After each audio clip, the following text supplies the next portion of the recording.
The following program identifies current gang signs, symbols, and behavior. Clothing and colors may change, but the violent behavior remains. How old are these gang members? Why do kids join gangs? How can I identify a gang member? When it comes to gangs, many people have questions. The average age of a gang member is about 16.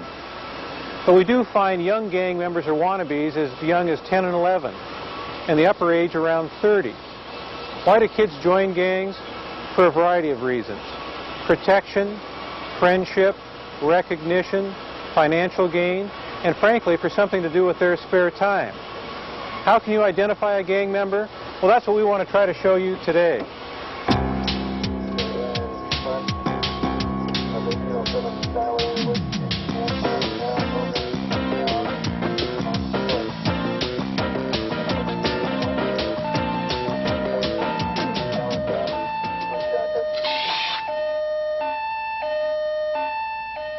Gangs, they're not just a problem in other cities anymore.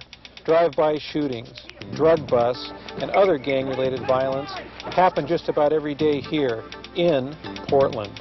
And what may be even more frightening is the fact that most gang members do their recruiting in and around schools.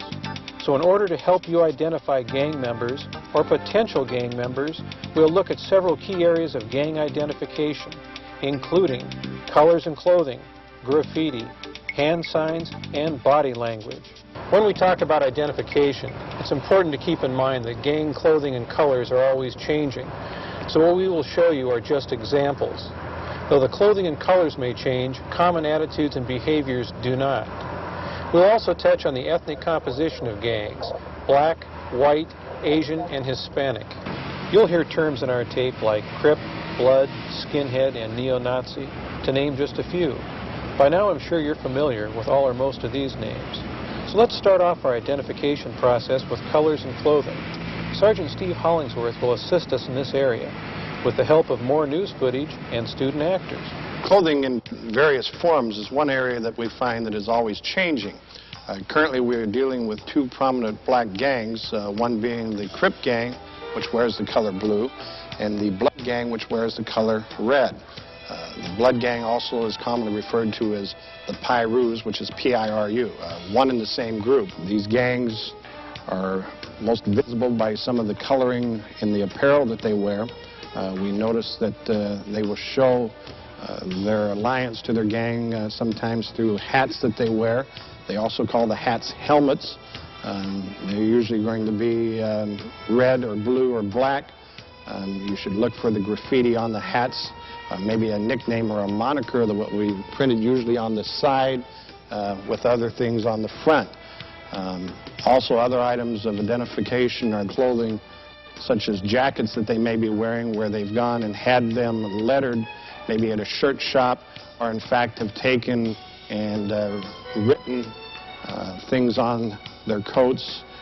You will find this maybe on the back of the coat, on the sleeves, or even on the front. With all the apparel, it always is helpful, if you can, to look on the inside. Sometimes the apparel will look very innocent on the outside, and yet when you look on the inside, you will find that there is a lot of gang graffiti inside the apparel.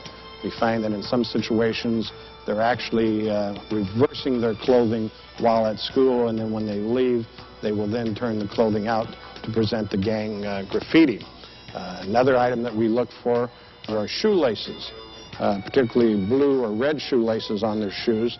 Probably the most visible sign and the best indicator of all is when in fact you see them wearing the do-rag, or what they call their national flag. We commonly refer to them as a handkerchief. It's usually going to be in the color red or blue. You usually find it worn hanging from the belt, maybe around the head. It may be wrapped around the leg.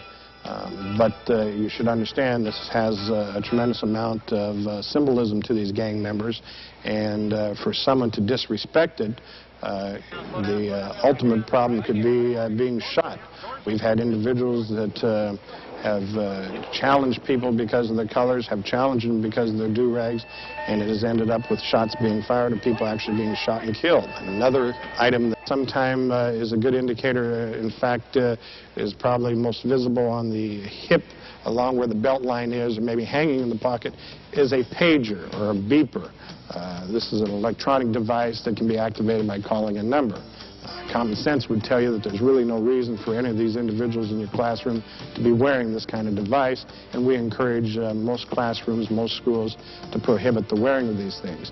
And another indicator that is quite common is what we call sagging, where an individual will wear the pants very low, probably as if you were to imagine someone without a belt pulling their pants as down as low as they could without actually coming off the area of the hips or the buttocks.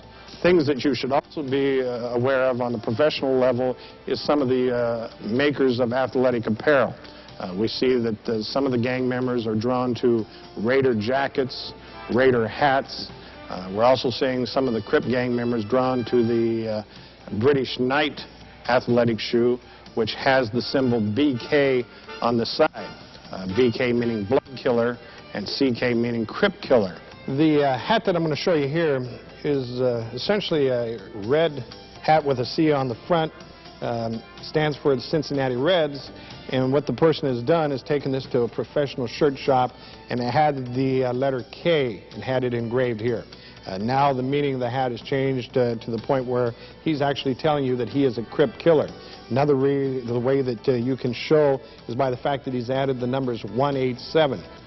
In California, under their California Penal Code, the numbers 187 signifies the crime of homicide or murder, and he's establishing bragging rights here, saying, I'm a Crip killer. I'm going to murder Crips.